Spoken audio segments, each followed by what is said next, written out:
이 열왕기상 16장은 북이스라엘의 제7대 왕이자 오므리 왕의 아들이었던 아합 왕과 그의 아내 이세벨의 얘기로 마무리가 됐습니다. 이세벨은 이스라엘 여인이 아니죠. 바알과 아세라의 나라인 시돈의 공주였습니다. 그런데 아합의 아버지인 오므리 왕이 그 두 사람을, 그러니까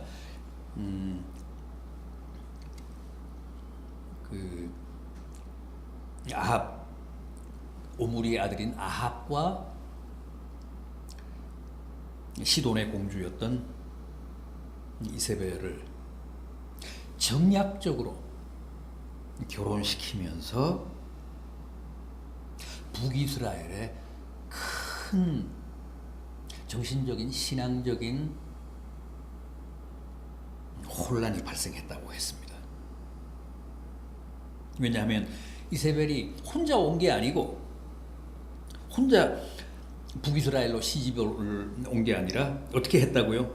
자기가 시돈에서 섬기던 바알과 아세라 우상을 가지고 와서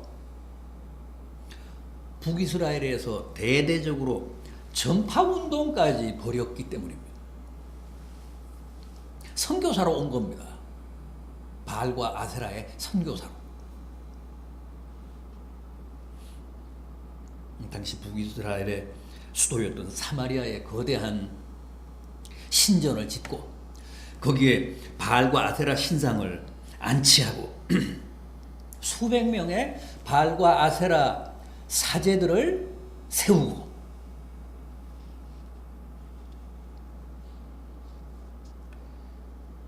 아합 왕과 이세벨이 나란히 그 신전에서 우상 앞에 절함으로 백성들의 바알 숭배를 유도하고 부채질했습니다. 그래서 신앙적인 파탄이 온 겁니다. 엄청난 영적 혼란이 발생한 겁니다. 16장 33절을 보면 이렇게 말씀합니다. 지난주에 우리가 함께 본 16장 33절을 보면 이렇습니다. 이전에 이스라엘의 모든 왕보다 심히 이스라엘 하나님 여호와를 노하시게 하였더라. 누가? 아합 왕이 이세벨과 함께.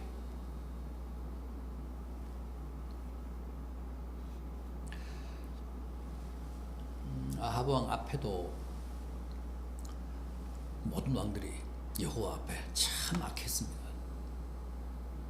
그래서 항상 하나님의 진노를 샀고 심판을 면치 못했는데, 그 앞선 왕들보다도 이 아합은 더 했다는 거예요. 이스라엘의 모든 왕보다 심히 이스라엘 하나님 여호와를 노하게 하셨다. 그런데 그 시대에 활동했던 유명한 선지자가 누구라고요? 전설적인 선지자. 구약 성경에 등장하는 수많은 선지자 가운데서도 가장 위대한 인물로 꼽히는 선지자 누굽니까? 엘리야잖아요.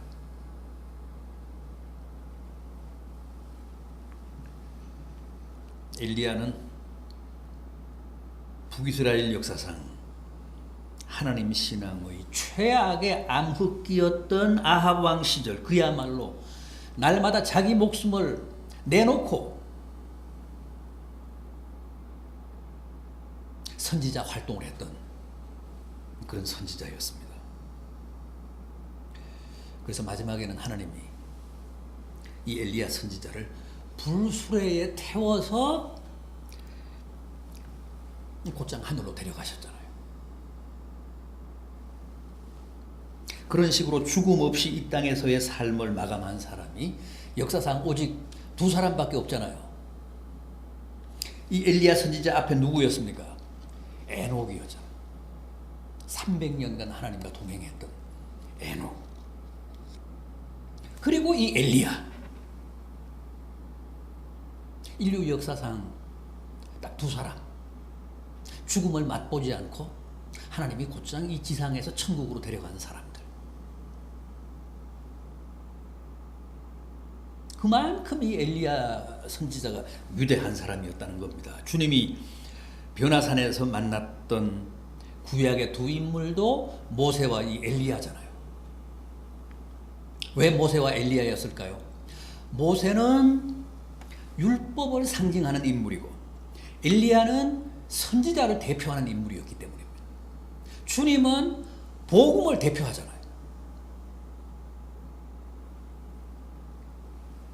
그래서 그 3자가 모여서 변화산 회담을 했잖아요.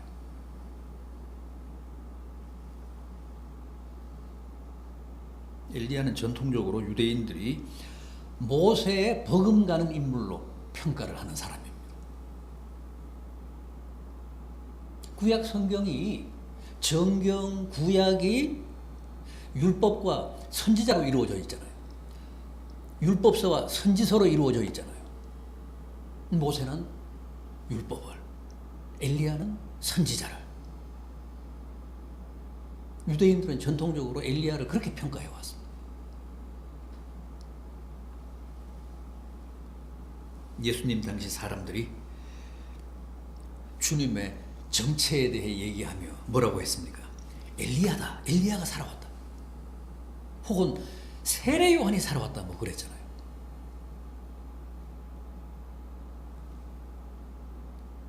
엘리야라고 하는 이름은 여호와는 하나님이시다.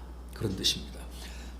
우리가 함께 본 본문 1절을 보십시오. 이 17장 1절을 보십시오. 엘리야가 아합에게 말하되 내가 섬기는 이스라엘의 하나님 여호와 그랬죠.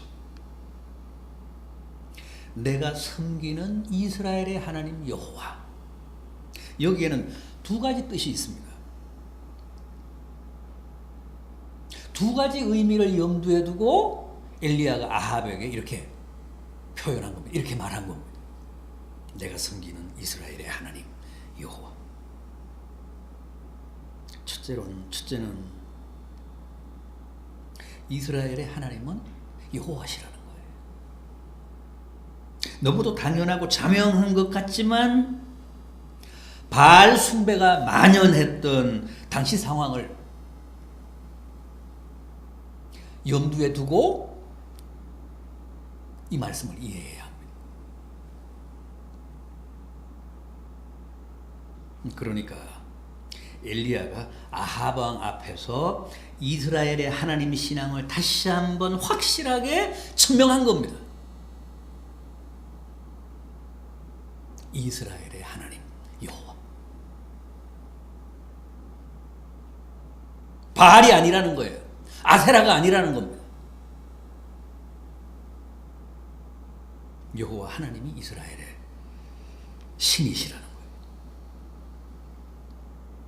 다음은 왕인 당신과 또 이 백성들이, 이 북이스라엘의 백성들이 아무리 바알을 섬긴다고 해도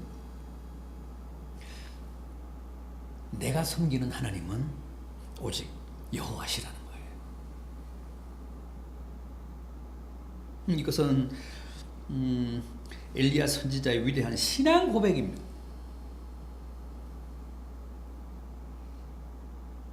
모든 백성이 다 당신과 함께 바알을 섬긴다고 해도 나는 오직 여호와만을 섬기겠다.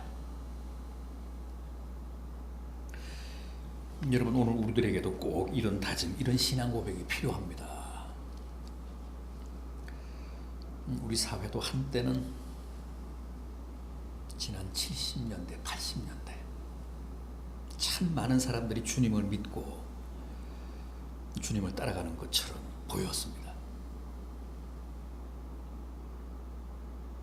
그런데 지금은 또 분위기가 많이 달라졌습니다. 다 떠나는 분위기고 다 세상을 따라가는 추세입니다.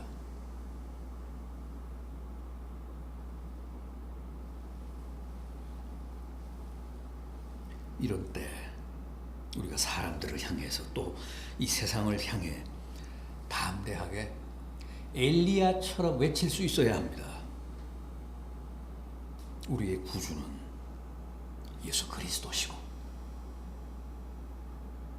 모든 사람들이 다 떠난다고 해도 나만큼은 끝까지 주님을 따르겠다고 선언해야 합니다. 엘리야 보십시오. 서슬퍼런 아합 왕과 이세벨 앞에서도 그렇게 외쳤습니다. 내가 섬기는 이스라엘의 하나님 여호와께서 살아계심을 두고 맹세하노니.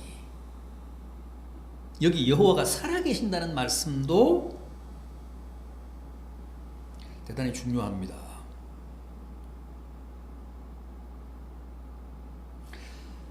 내가 섬기는 여호와는 살아계신 하나님이시지만 너희가 섬기는 바알이나 아세라는 다 죽은 신이고 생명 없는 우상이라는 거예요. 여러분, 여호와 하나님만이 살아계신 신이십니다.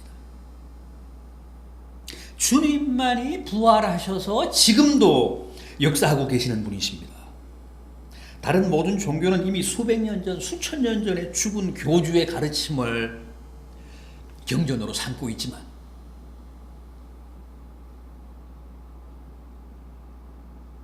우리는 아닙니다. 오직 살아계신 하나님의 말씀, 살아계신 주님의 말씀을 믿고 따릅니다.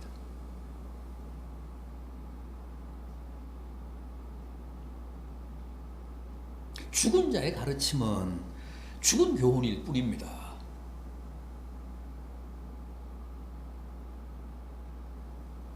지금도 살아계신 하나님의 말씀이 생명의 말씀입니다. 자, 엘리야가 아합 왕의 그 면전에서 아합 왕 앞에서 뭐라고 했습니까? 수년 동안 비도 이슬도 오지 아니하리라. 아합 왕과 이세벨을 위시해서 온 북이스라엘 백성들이 바알과 아세라에 미쳐서 돌아가자 하나님이 크게 진노하사 이렇게 엘리야 선지자를 통해 수년 동안 비도 이슬도 없을 것이라는 자연 재앙을 선포하셨습니다.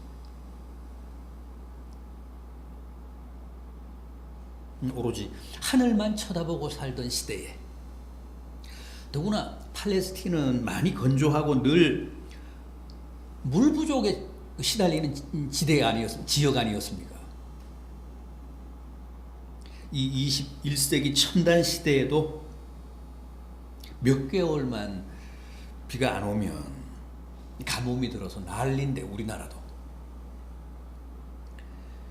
그 옛날 팔레스틴에 수년 동안 비도 이슬도 없으면 사람도 못 살고 짐승도 못 살고 초목도 견디지 못합니다.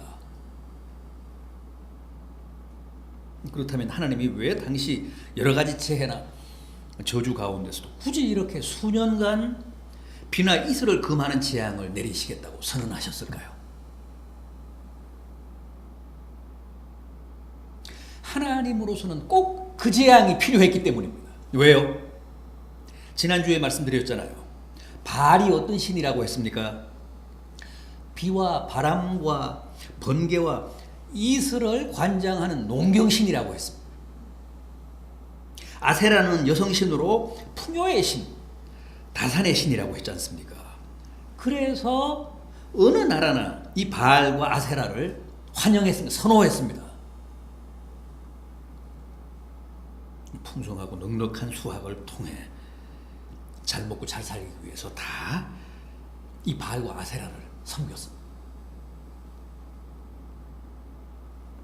따라서 하나님이 바알이 관장하고 아세라가 주관한다는 그 비와 이슬을 금하시고 풍요가 아니라 최악의 흉작을 안겨줌으로써 바알과 아세라 신의 거짓됨을 증명하시고 그 신들을 따르는 백성들뿐만 아니라 그 우상 자체까지도 심판하시기 위해 굳이 최악의 가뭄을 선언하신 겁니다.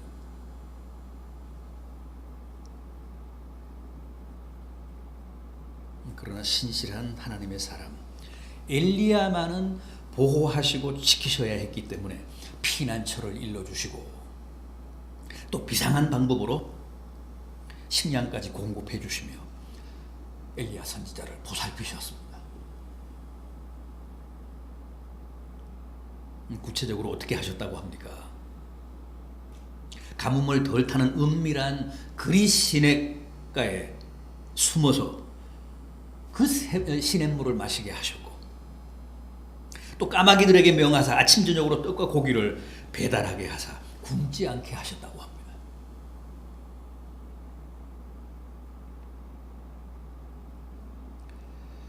이 말씀은 우리가 오직 엘리야처럼 하나님만을 섬기며 살면 온 세상에 끔찍한 재앙이 내리고 수년간 최악의 가뭄이 닥쳐서 모두가 헉헉거리며 죽어나간다고 해도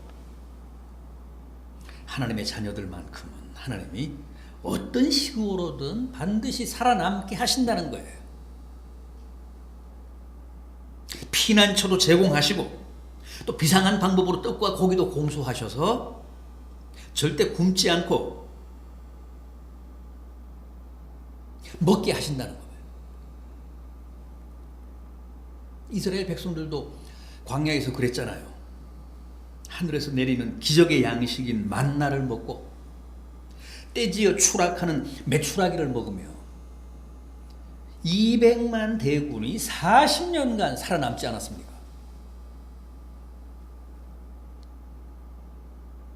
하나님은 단 한 사람도 또 200만이나 되는 대군도 다 그렇게 살아남게 하시고 굶주리지 않게 하신다는 거예요.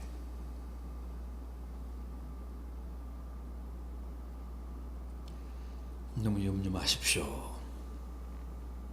주님이 기적같이 그 옛날 이스라엘 백성들을 먹이신 것처럼 또 오늘 본문에 엘리야 선지자를 까마귀를 통해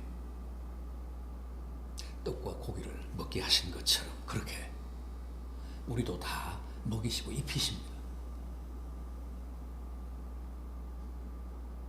부디 이 엘리야의 얘기가 오늘 우리들에게도 큰 은혜가 되고 또 소망이 되기를 진심으로 기원합니다. 기도하시겠습니다.